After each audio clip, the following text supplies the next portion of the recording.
Oke, kita ada di mana ini? Wait.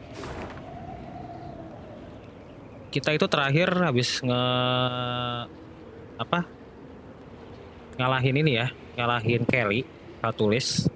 Nah, ini kalau kita ke atas ini kita mau sebenarnya kita ketemu si tulis yang lagi terluka parah banget lah gitu. Dia kabur ke sarangnya. Nah, di sini juga sebenarnya ada pilihan-pilihan di mana kita bisa mempertahankan egg. Karena kalau kita ingin mempertahankan egg yang si Dragon Slayer itu, yang seorang kesatria itu, kita harus ngebunuh si Kelly. Dan kita bakal ngelakuin itu. Jadi kita gas.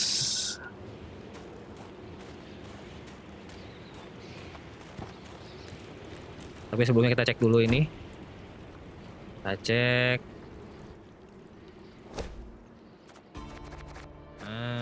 Damage on miss by 3. Wait. Ini kita harus pakai yang ini deh. Apa namanya? Ini ya. Damage highest unit on the battlefield by, atau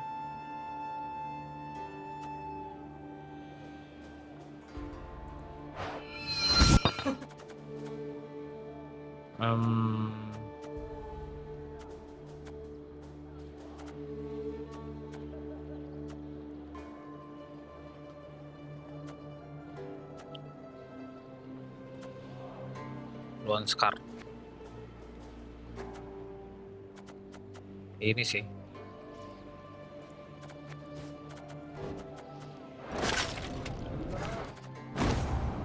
Oke, gas dulu. Keltalis' lair was indeed impossible to miss, as would stand to reason, for any space capable of containing a dragon must be enormous.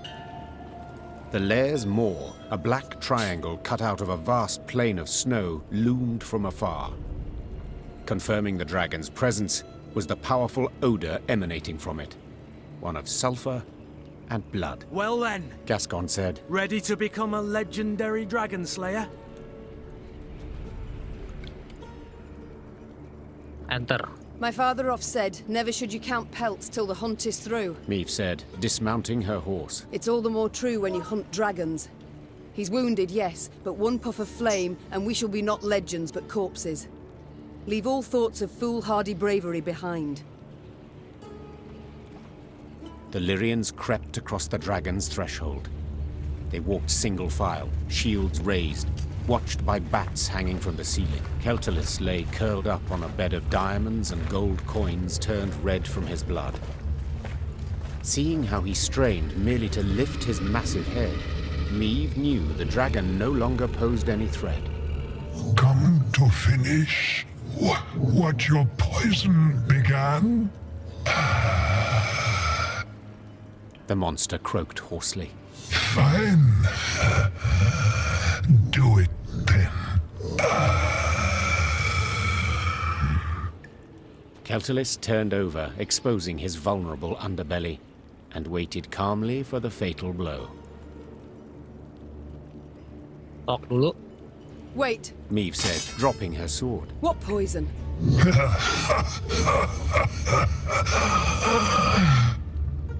Keltalis laughed while squeezing his bleeding side in pain. So they didn't tell you? Lousy munchkins. Hey!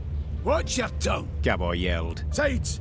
I didn't ken anything about it. Keltalis looked the Lyrians over mistrustfully with his snake-like eyes, then began to tell his tale.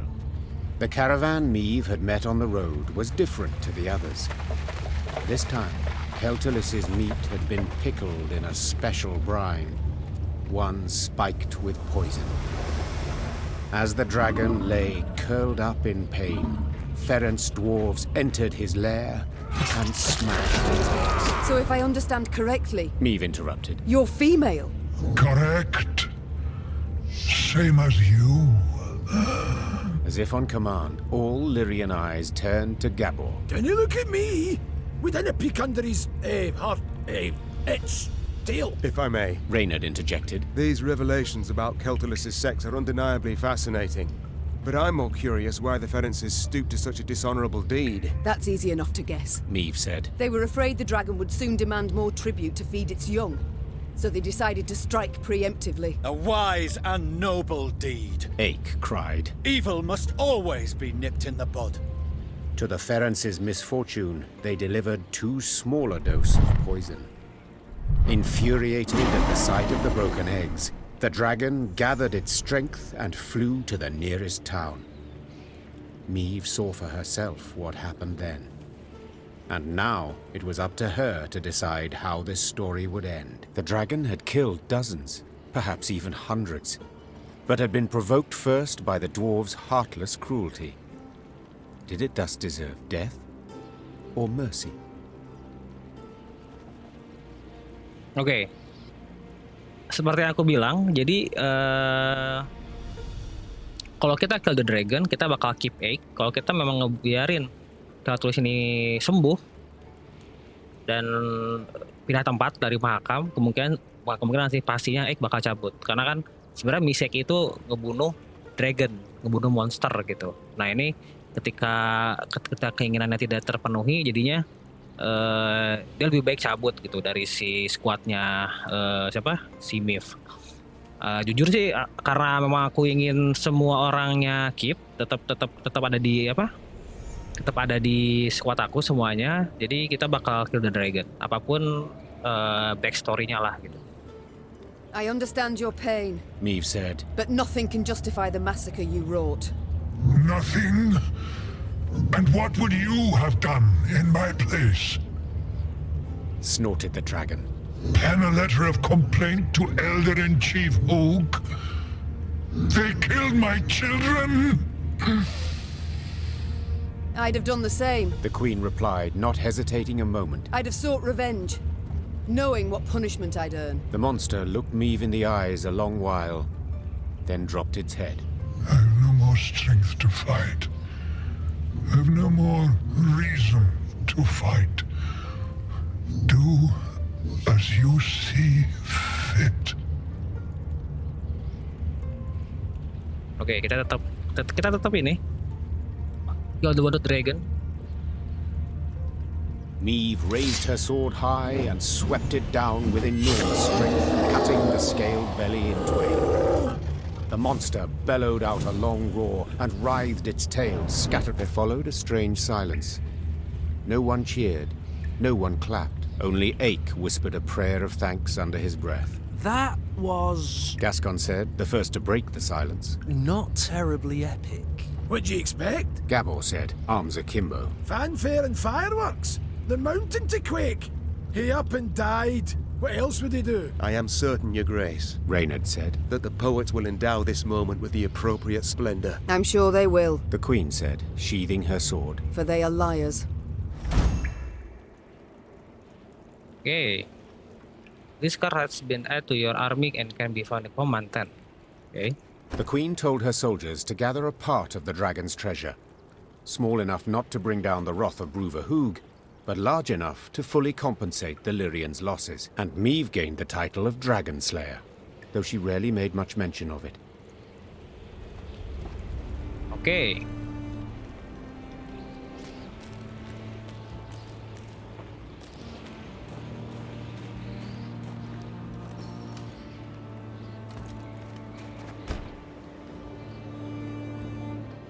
Kita cek.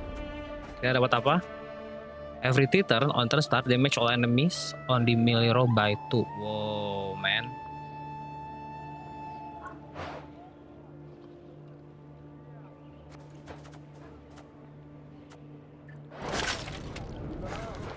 Ini menarik sih. Kita keep dulu.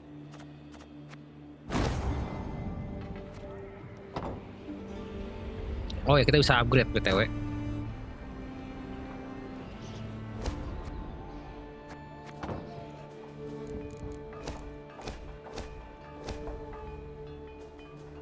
Oh udah, ini udah max out ya kita. Oh kurang kayu gengs.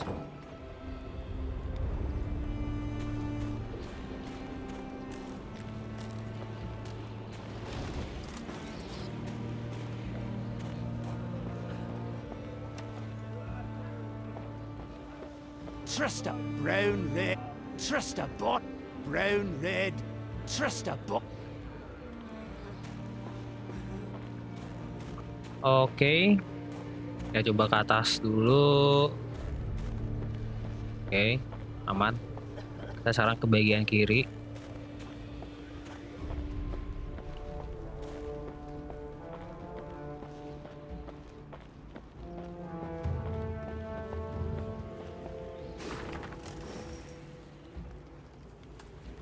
Oke, ada catatan dari dwarf.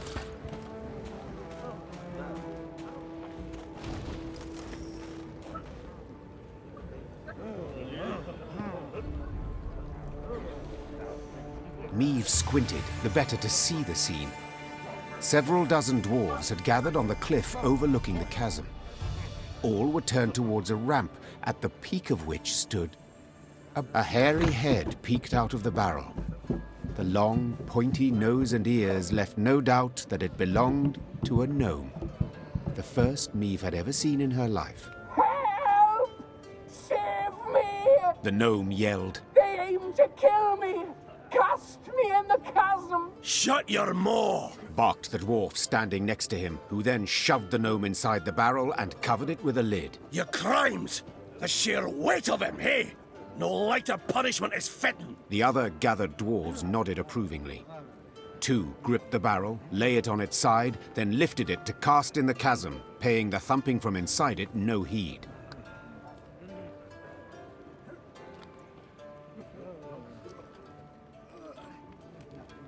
Meve leapt from her horse, and ignoring Gabor's objections, Oi!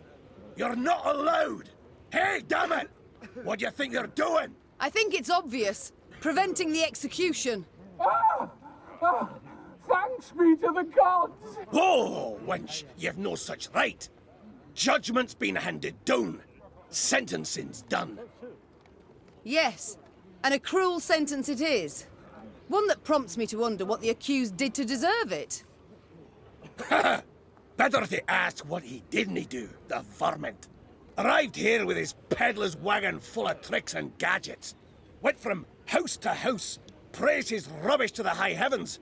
And what's it he sold us? Bombs that go off in your hand. Beer growth formula that makes your hair catch fire. Music boxes for the kiddies. Once cranked, they never plough in stop. You needed but to loosen the screw in the back and... Shut your maw, ye roaster. Doesn't it matter all that? 'Cause we'd have forgiven it if he hadn't broken our sacred rules and hallowed customs. Which ones, if you don't mind me asking? Enter the smithy, cap on his head, held nails between his teeth, and poured fruit syrup in his beer. Just the once, and but a few drops. You got nothing to explain your villainy, scoundrel. Not a thing. And that's not even the worst. Saved his highest crime for the end.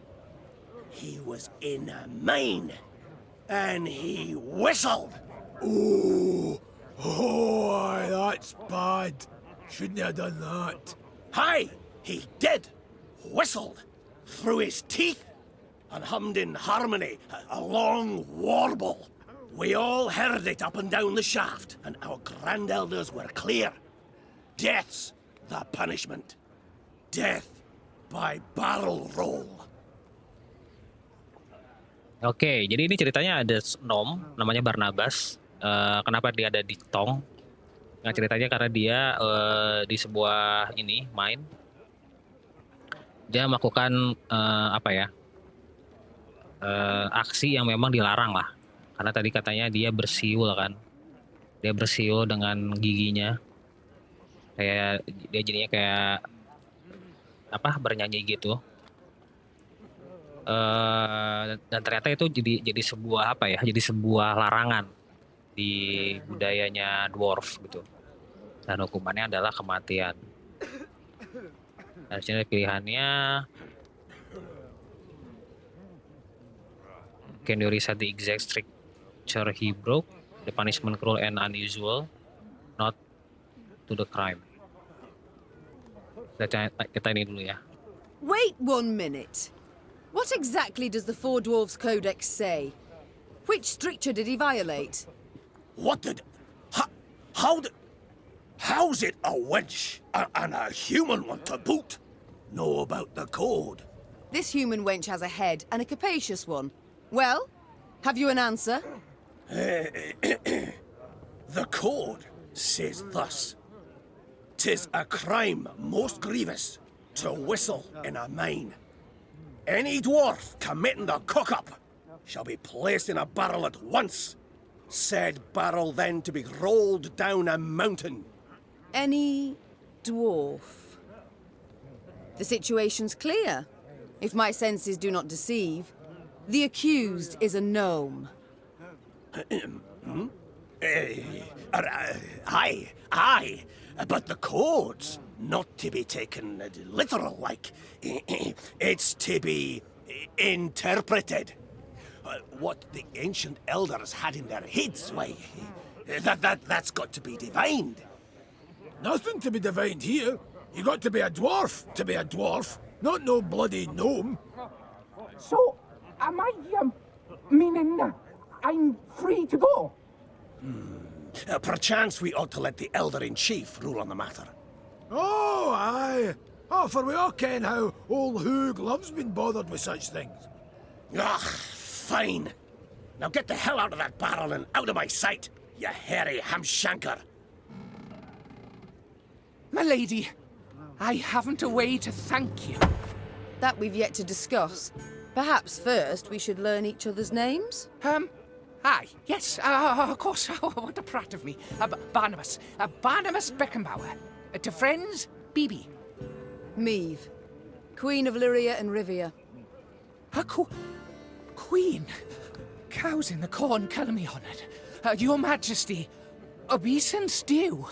None necessary. Protocols for use at court, not beyond it.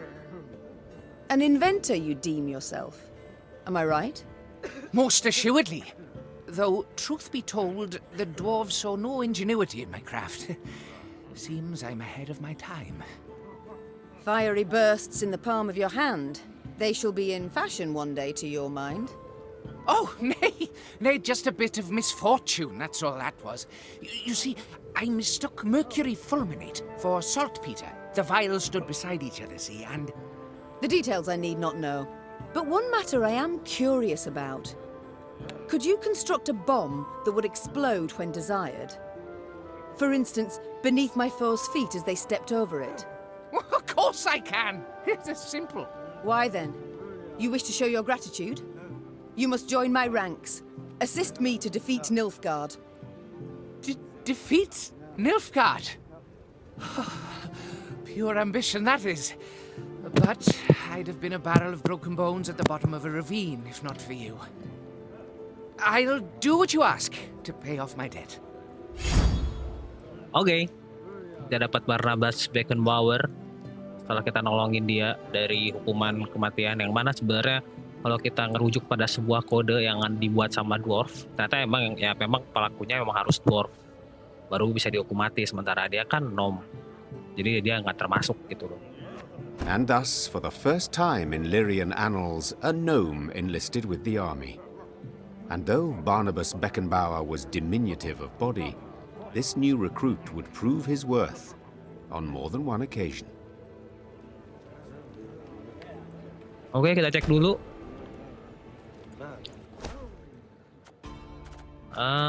Wait, siapa? Barnabas ya. Set. Create a trinket.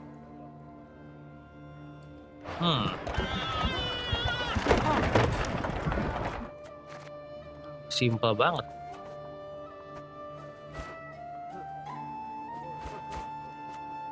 Trinketnya dari mana dulu masalahnya? Ya udahlah.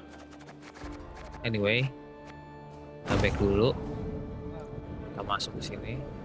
Ntar kita masih banyak yang datang nih. Your Majesty, allow me once again to express my undying gratitude. You're most welcome, Barnabas, but please, we haven't need for any formalities when speaking alone. Well, of course.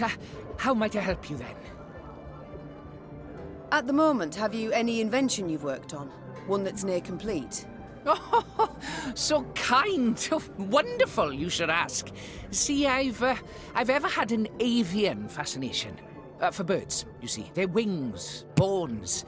The structure's perfect. The aerodynamicism, the plumage. In short, I believe I can fly. I beg your pardon? Yes. Yes, I'm learning to fly. Fly. You've not misheard. I, Barnabas Beckenbauer, will be the first gnome... Oh, what am I saying? The first mammal to free himself of the soil's bondage and soar to the clouds. But aren't bats also? Ha! A detail. This is no time to be petty. No, but frankly, my preparations are far advanced, and I'm rather optimistic about my design and prospects. I've calculated every trajectory, every force. It all works out. Just need to do a few more field tests.